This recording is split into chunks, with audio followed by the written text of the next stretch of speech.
Today we're going to look at section 5.8, application of trig functions. So today we're going to be solving a right triangle. All right, we're definitely going to need calculators today because solving right triangles means that we want to find all missing sides and angles. So in a right triangle, we're always going to refer to the triangle ABC. Notice that the angle A, if you look directly across from it, it's labeled that lowercase a because it's side A. And then notice angle B, go directly across, you've got the little b because it's side B, and so on and so forth. Okay, we're going to be talking about trig. So we're thinking Sohcahtoa. So we're going to use sine, cosine, tangent. We won't really be using the reciprocals because those reciprocals aren't in the calculator. So let's just focus on Sohcahtoa when we're solving right triangles. So let's look at this picture here. It says angle A is 62.7 degrees and side A is 8.4. We want to solve the right triangle. So that means that we want to find all the missing pieces. It says we want to round lengths to 2 decimal places. Now remember, make sure in the calculator you are in degree mode. Okay, we're not talking radians here because we are dealing with degrees for our angle. So make sure that your calculator is in the correct mode. If you don't have that, you're going to have every answer incorrect. So check that first. Okay, so notice that if it says solve the right triangle, essentially then there's 6 pieces. There's 3 angles and there's 3 sides. Okay, because it's a right triangle, that means that angle C is that right angle. They gave us angle A and they gave us side A. So you should always have 3 out of the 6 pieces given to you. So because I gave you angle A and we have 2 out of the 3 angles, remember the fact is 3 angles of a triangle add to 180 degrees. And so because angle C is 90 degrees, that means the other 2 angles have to add to 90. So in this, angle A plus angle B have to equal 90 because 90 plus 90 gives you 180. Remember, in geometry, we call that complementary. So all you have to do to find the measure of angle B is take 90 degrees minus the 62.7.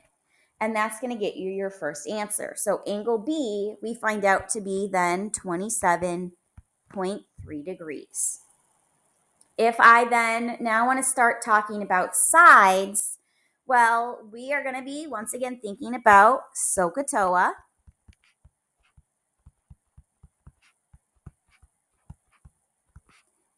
And so we have both of the acute angles. It doesn't really matter which angle you use. So I think I'm just going to stick with the angle that was given to us, which is the 62.7. We also know that the side directly across from it is 8.4.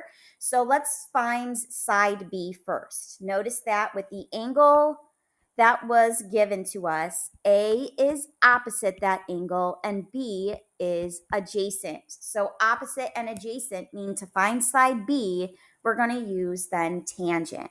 So I'm going to set it up as the tangent of the angle 62.7. That equals then 8.4 divided by B. So in order to solve for B, I want to get rid of that division. I'm going to multiply both sides by B. But then now B is being multiplied by the tangent of 62.7. So to undo multiplication, we have to divide. So we are going to very carefully in our calculator take 8.4 and divide it by the tangent of 62.7. So when we do that, remember the directions are asking for us to round to 2 decimal places. And so in the calculator, you should see 4.33556 and so on. So remember rounding, we want to look at that third decimal.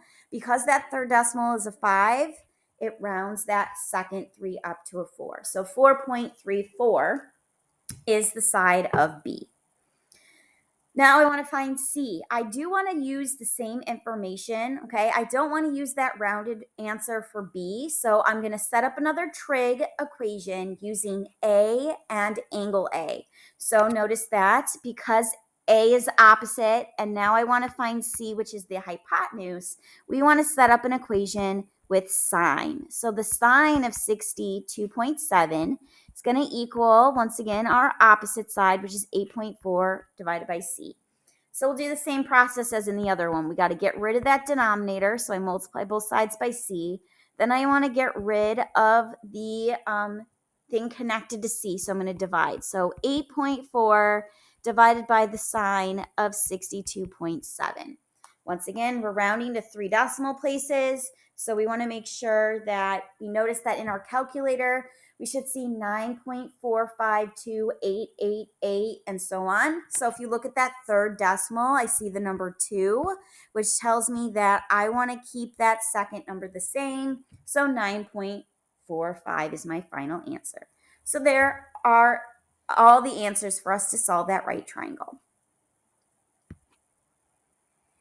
All right, so once again, for solving the right triangle, we've got 6 things we want to identify, 3 of which should already be given to us. So if we look at the picture, once again, angle C is given to us as 90 degrees.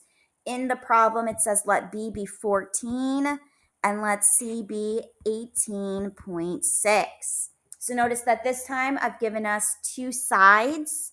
So we can start here. We can find that third side by doing Pythagorean Theorem. Remember, C is the hypotenuse, which makes it the biggest side. So A squared plus B squared equals C squared. So we want to make sure that that 18.6 is by itself. And our final answer should be something smaller than that. So we are going to start solving by squaring those numbers. I'm then going to be subtracting that 14 squared. So we should end up with A squared equaling, let's see, 149.96. So then remember, to get rid of a square, we are going to then take the square root. So when we take the square roots, we want to round to 2 decimals. So notice that means that if we have 12.2458 and so on, that third decimal is 5, which then is going to round that 4 up to a 5. So we should have 12.25. It is smaller than the hypotenuse, so we're good there. All right. So now if we only have one angle, we're going to have to think about Sohcahtoa in order to come up with the other 2 angles. So it doesn't really matter which angle we find. Let's maybe find angle A. So that means I'm going to use the 2 sides that were given to us because once again, side A, which we found, got rounded. I don't want to use that rounded value. I want to use the most exact numbers that were given. So thinking about angle A, B is adjacent and C is the hypotenuse. We're going to use cosine to find the measure of angle A. So the cosine of angle A is going to equal then 14 divided by 18.6. Now, because we're trying to find the measure of an angle in the calculator, we are going to want to use that inverse button. So this is how it should look when we set that up in the calculator. So remember, we should still be in degree mode. We should have not changed it to radians. So notice the directions say we want to round angles to the nearest tenth. That's 1 decimal place. So if you look at the calculator by typing that in, remember second cosine gets you that inverse. We'll have 41.176, so on and so forth. So that second number of 7 tells me I want to round it up to 41.2 degrees. Once I have that, we can go ahead and then do what we did in the last problem. I can find the measure of angle B by just taking 90 minus this 41.2. When I do that, we're going to get 48.8 degrees, and there are all of my answers. So that's us solving a right triangle.